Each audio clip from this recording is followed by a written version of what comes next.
Hello, welcome back to the Everything is Black and White podcast. Andrew Musgrove here. Hope you guys are all doing well. Thank you very much for tuning in. What a busy few days it's been in the world of Newcastle United, but I'm willing to bet that not many of you are feeling too optimistic or positive about the summer to come. We've had a new sponsor which hasn't been greeted entirely with optimism. We've had Victor Munoz, the interest in the Spanish winger, it's still there, but the speed of which the deal is set to be completed has slowed slightly. And of course, we've had the devastating news that Tino Livramento is out of the World Cup, and Sandro Tonali looking like he's going towards that exit door at quite a rapid pace. We're going to cover it all in this episode. Please do make sure you hit thumbs up, you hit subscribe, you leave us a rating and review, and you get involved in the comments or across social media. Really keen to hear your views. We will speak about Sandro Tonali in a brief moment, but let's just cover some of the other news that's been breaking over the last couple of days. Firstly, the sponsor on the front of the shirt. You'll remember last week the new home kit for the 26-27 campaign was on sale at the club shop and online. We all know that hasn't gone down very well with the majority of people, but it was released without a front of shirt sponsor after seller's deal came to an end following a 3-year partnership, and Newcastle United yet to confirm on the record, yet to officially announce this deal, but they have struck a deal with KNOX Hydration, who of course are the company that are going to rename the training ground as of July, and they've been in talks. This is something that's been going on for a while in the background over the last few weeks at the very least. This isn't a kind of a panic deal, this isn't a desperation deal, and they've got it done and dusted, and now we just await official confirmation. The figures that have been put out there by The Athletic suggest that the sponsorship for the shirt is less than what seller were paying. They were paying around £75 million over the 3 years. KNOX will pay £60 million, but once you put in the money that they are paying to rename the training ground and other kind of figures, it is worth more than the original seller deal. Some will argue, well, that's clever accounting if you want a better, if you can think of a better way of putting it. But the way I see it is that Newcastle United were at one point facing next season without a front of shirt sponsor, and that isn't a good look. That isn't a good look in terms of the shirt. That isn't a good look in terms of the accounting book. So to have gone in to the summer with a sponsorship when it was looking unlikely, that is good news. Do we want it to be more lucrative? Of course we do, that goes without saying, but 60 million isn't to be sniffed at all. That's still a good amount of money. Yes, we'd like it to be a bit more, but you've got to kind of look at the context in which this deal has been struck. Newcastle United haven't got any European football, and also you've got a host of Premier League clubs really struggling to get a decent front of shirt sponsor following the ban on betting companies. So you're kind of in a difficult market. You know, big companies with a heck of a lot of money, they want to sponsor the very best. They want to sponsor the teams that are playing in Europe. They want to sponsor the teams who are battling for Premier League titles. That isn't Newcastle United. And then you look down at kind of the next level, with all due respect to KNOX, and you know, there's competition out there for these kind of deals. So I think this is a good deal for Newcastle United. It's obviously a good deal for KNOX as well. And the bottom line is, it's better than nothing. It's still £60 million over 3 years, and that will hopefully be reinvested into the club, into the squad. Like I say, it's better than having nothing on the spreadsheet, isn't it? The other news that came out this week is Tino Livramento suffered a hamstring injury. He's set to be out for at least 5 weeks, which is a huge blow to him and a huge blow to Newcastle United fans, who were looking forward to at one point seeing a host of Newcastle United players involved in the World Cup and the England squad. As it stands now, only Dan Burn is involved. So it is a blow from Tino Livramento's side. There's a little bit of concern from me that he is injury prone. I think when fit and when firing, he's one of the best fullbacks in the Premier League. He could go on to be one of the best fullbacks in European football. But the issue is injuries. Fitness is just not on his side. He's had a really tough time of it this season. He's missed so many games. I was actually a little bit surprised that he was included in the initial World Cup squad because I just didn't think his fitness was going to be up to scratch, and maybe I've been proved right with the eventual injury that has cost him his place in the squad. Hopefully what happens now is that he goes away and he has a break and he's not too badly affected by the fact he's had to drop out. He then can come back and work with the medical staff at Newcastle United, and then he can go away for pre-season. And fingers crossed, and we seem like we say this so often with players, we said it so much with Callum Wilson, didn't we, that he's over the injuries, because we can't go through another season of Tino Livramento missing, you know, a dozen or so games, or even more than that. Newcastle United need their full-back fit and firing. They need him strong, they need him fit. And Tino Livramento, from his point of view, from his career point of view, he needs to be fit and firing to ensure that he's in the squad for the Euros and all of that. You know, he doesn't want to have another season where he's hit and miss with his fitness. Of course, if this 5 weeks moves on to being more like a couple of months or further on than that, Newcastle United will then have to reevaluate what they do in the transfer market. As things stand, Tino Livramento, first choice right back, and you go and you find someone who is younger than him, who can be competition, but comes in with room to develop and essentially to be cover. Obviously Leo Shahar there as well.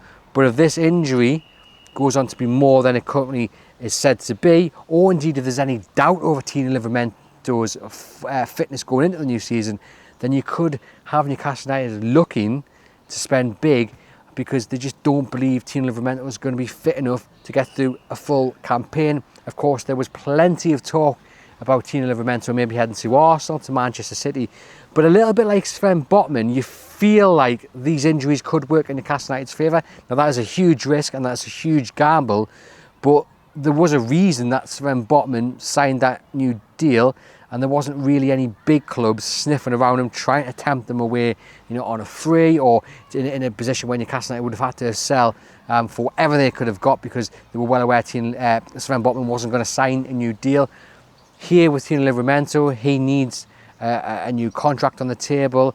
Yes, you know, he'd probably get a pay rise and all that, but there was a kind of a fear a few months ago when he was fit that he wouldn't sign a new deal, and that would put Newcastle United into a difficult position, especially this summer. If he had a good World Cup, you're thinking, oh my God, are Arsenal, Man City going to come to the table?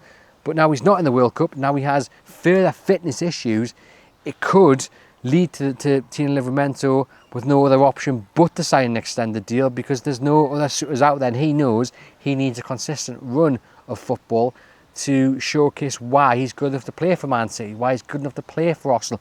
Again, I think when fit and he is playing week in, week out, he is good enough to play for Man City. He is good enough to play for Arsenal. He is a 70 million, 80 million pound signing when fit and when on form. But we don't see that consistently enough. And this injury, I think, just scares away any potential buyers. I actually thought that when he picked up the injury for Newcastle United towards the end of the season, he ended up missing, what was it, 4 or 5 games, whatever it was.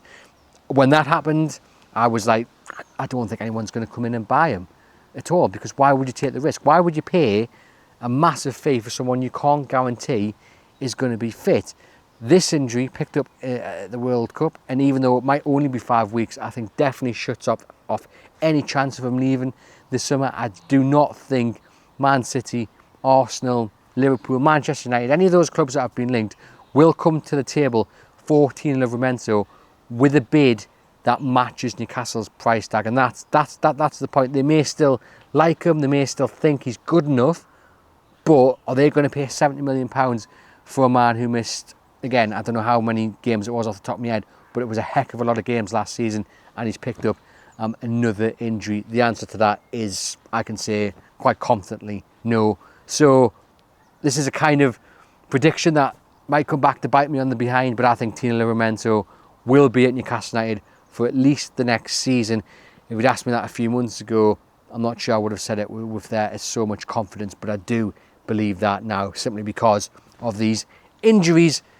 The other talking point before we got onto Sandro Tonali, of course, Victor Munoz, and it seemed at one time that this deal was going to get done really quickly, rapidly. Now, things will be working away in the background, but goodness me, couldn't we do with a bit of good news? I mean, I personally think the sponsorship deal is good news to a certain degree, but we want players signed. We've had João coming in. What we need now is that that next confidence boost, and that would certainly be Victor Munoz coming through the door at Newcastle United. Just a case of, getting this fee sorted. The medical can be done at the World Cup. We've seen Korea sign for Real Madrid. I don't think there's any issue there. It's about getting this fee between the two clubs sorted. If Real Madrid want a little bit of the pie, getting that sorted, just getting him over the line, and that would be a huge boost for Newcastle United fans in what has been a little bit of a up and down start to the window. And of course the mood is slightly worsened this week with the news that Sandro Tonali looks set to leave Newcastle United. And I say it's worsened because I don't think it's a massive surprise. If you'd asked me to write a list of players that I thought would be leaving this summer, and you'd asked me to order it 1 to 10, then Sandro Tonali probably would have been number 2 on the list.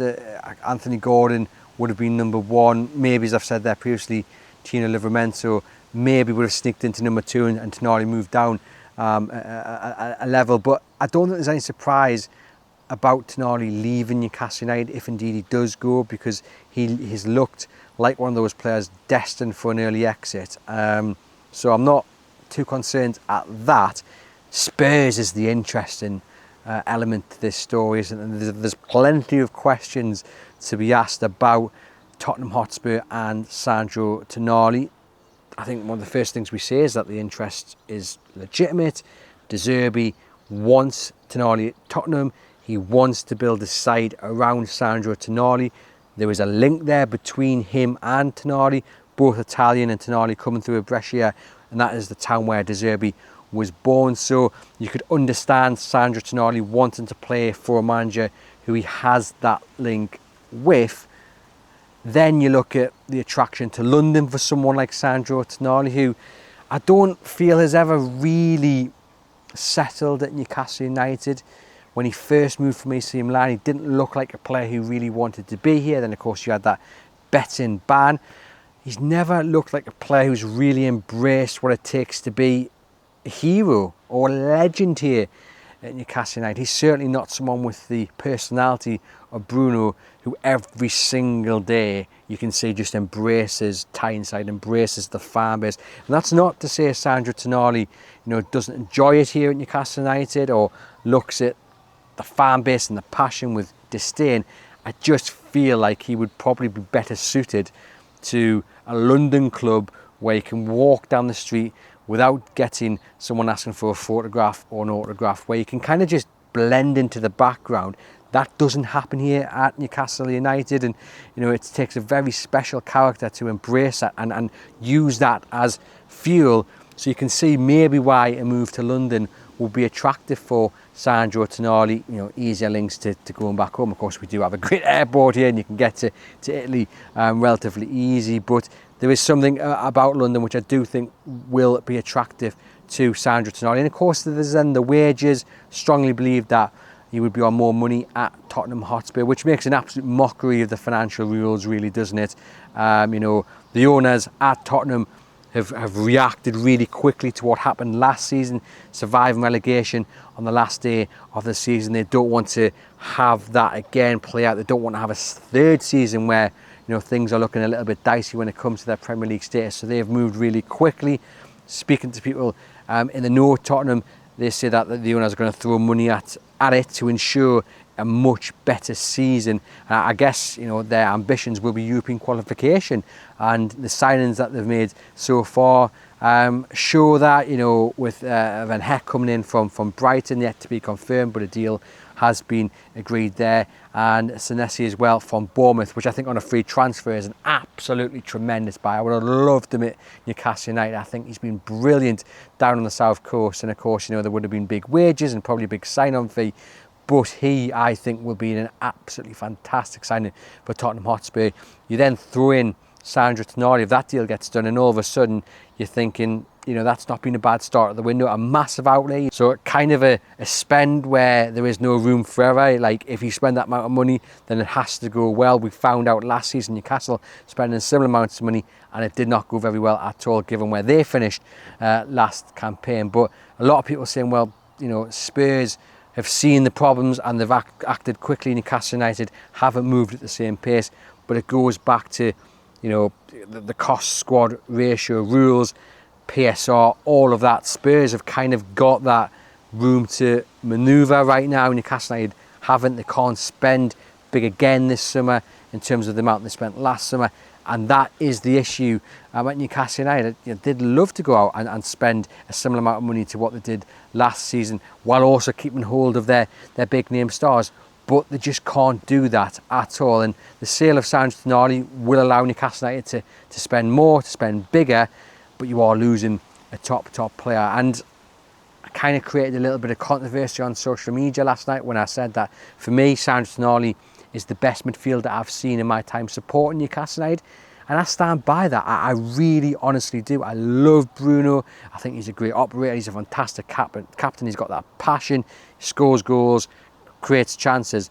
But I just think Sandro Tonali is the all-round better player. And thank you to everyone who got in touch and was willing to have a polite debate about it. If you're watching live, or if you're watching on YouTube and you want to get in the comments and debate my point on that as well, please do so. If it's polite and it's reasoned, I'm all here for the debate. If you're going to throw insults and have a go at us in a way that isn't polite, then I'm not going to entertain that at all.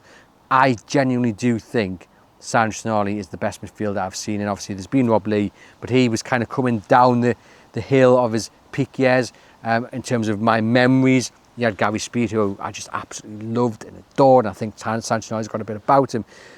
But I just don't think anyone comes close to Tonali. Honestly, I really don't. The way he glides across the pitch, his engine, his stamina. And I know last season wasn't his best season, and there are issues in terms of his passing for some and his goal creation and the goals he scored. But look, he's scored 10 goals in 100 and odd games for Newcastle United. Bruno, has scored, I think it's 31 in just under 200 appearances. All it takes is Tonali to have a season like Bruno had last season in terms of goals scored and chances created, and suddenly his tally looks a lot better. So it only takes one good season to change the dynamic. And I do feel as well that what we are seeing with Tonali in terms of the opinion from some fans, and you're all entitled to it, I'm not going to tell you what I think, but this is just my viewpoint. I think we are seeing history slightly being rewritten. Now, again, last season he wasn't at his best by any stretch of the imagination. The season before he was absolutely fantastic. But like we're seeing, or like we saw with Alexander Isak, a lot of people's opinions change when they learn that a player wants to leave or a player wants to go. We saw it slightly with Anthony Gordon as well. And to be honest, if Bruno Guimaraes left tomorrow, I think we would probably see a little bit of history written in terms of people's opinion on him as well. That is just the nature of football. But losing Sandro Tonali would be a huge blow because he is an exceptional talent. But my understanding is that it's not a huge surprise to Newcastle United. Tottenham is maybe more of the surprise, but I think they've probably prepared for his exit. And now what they've got to do, similar to Anthony Gordon, is get the very best price for him. For me, that is £100 million, no less. Now, whether that's £100 million and it's built up with clauses, £85 million down payment, and then £15 million in terms of add-ons, then okay, but those add-ons and clauses have to be easily met. We're not talking about an extra $4 million when Tottenham win the Premier League. We're talking about 30 appearances. Here's an extra couple of million. European qualification. Here's an extra couple of million. All that, you want that extra 15 million to be in your pocket as fast as possible. Personally, given the market, given some of the prices we are seeing, I mean, Elliot Anderson, Forest is demanding £125 million. They're demanding similar for Morgan Gibbs-White. Is Sandro Tonali a better player than those two? I would argue so. And that gives you a suggestion of where Newcastle United really need to place themselves in terms of the asking price. I would want to see £100 million up front and then some add-ons. And by the looks of it, Tottenham aren't scared of spending the money. I mean, the deal for Van Hacker that we've just mentioned there, £52 million, he's in the last year of his contract at Brighton. So all things considered, Tonali has a deal running until 2029 with an extra option of a year that the club can trigger. I mean, if Van Hecker's signing for £52 million with a year left on his deal, then Tonali's worth at least double that. And it now comes to Spurs taking the interest and firming it up with a bid. And that's probably the interesting element of all of this. If Spurs are as confident as we've been led to believe, then why hasn't a bid been made? Because I don't think Newcastle United's asking price is secret. I don't think Newcastle United are playing games. I think it's out there what they would accept or what they would want to start a conversation in terms of selling Sandro Tonali, and yet no one has bid for him. Tottenham, for all their confidence that he wants to move to the Tottenham Hotspur Stadium, have still yet to put a bid in. So it's kind of now put your money where your mouth is sort of territory. And the other thing is that there's a lot of questions over to whether this is a bit of clever PR from Tottenham. You know, are they looking to be ambitious but accepting in the shadows that really this is a deal that can't come off? Like I say, it would be a huge outlay. Do they have the money to spend on Sandro Tonali once you take into consideration who they are already bought and who they signed up? And there's also the question to whether this is trying to smoke out other potential suitors. Arsenal, Man City have been linked to Sandro Tonali. Is this a bit of clever agent work where they put it out there that Tottenham are at the front of the queue, they're serious, Tonali's interested, but are they just trying to get City and Arsenal to the table? And again, put your money where your mouth is. If you want my client, now is the time. Again, Newcastle have a strong hand in this. I think they can demand a decent enough price, a price that allows you to replace Tonali and also then go and buy other players for other positions that need to be strengthened. There is also said to be a kind of understanding between Tonali's people and Newcastle United that, you know, he has a price on his head which has to be met. There is a big contract that's on the table for Sandro Tonali that he's signed up to, and Newcastle United are not going to let him go for less than his market value, and he hopefully will respect that. And if come the start of the season he's still in black and white because no one has met the asking price, then he'll get on with the job in hand. But it's certainly going to be one to watch. You want this kind of done and dusted as quick as possible, really. We don't want this dragging on throughout the summer, because you want Newcastle United to go out and buy the replacement and then also, you know, spread that money that they've got for Tonali, like I say, across other positions. But certainly a very interesting few days when it comes to Newcastle United. My gut instinct tells me that Tonali will not be a Newcastle United player come the end of the transfer window. Will it be Spurs? It would be a surprise, but given everything I've mentioned earlier in the video about the attraction of London and the connection to De Zerbi, it wouldn't be that big of a surprise. I mean, it's clearly not for football reasons, because both sides are in the same boat in terms of no European qualification and underperforming season. I guess the only footballing reason you can put it down to would be looking at the players they've signed and looking at the players Newcastle have signed and are going to, and whether you think Spurs show more ambition in terms of signing players and then getting back into Europe. Only Sandro Tonali and his agents know that. But hopefully this one can be resolved as quick as possible, because we don't want an Alexander Isak. And I do think that's one of the things that the club have learned from, is that, you know, you can say we don't want to sell, but then you drag it out and then you're left with a week or so, or 2 weeks, or whatever it was, with Alexander Isak to find a replacement. But selling clubs know you're desperate, and selling clubs know you've got money burning a hole in your back pocket, which puts you in a horrible position, puts you back against the wall, and also options are limited. Kind of what happened with Wissa and Valdemar coming in. Let's get this deal done early so Newcastle United can go out and buy a replacement of the highest quality and are not pushed into a corner where they've really got to buy out of desperation to replace, you know, a major component of their squad and starting 11. Let me know in the comments your thoughts on Sandro Tonali. How much would you want Newcastle United to accept for him? Who comes in and replaces him? And do you think he is a big loss? Personally, I do, but I don't think he's irreplaceable. And if Newcastle United reinvest sensibly, then the loss of Sandro Tonali won't be felt as much as it would be if indeed the money is wasted. Thank you very much for tuning in. A pleasure as always, and we'll catch you guys very soon.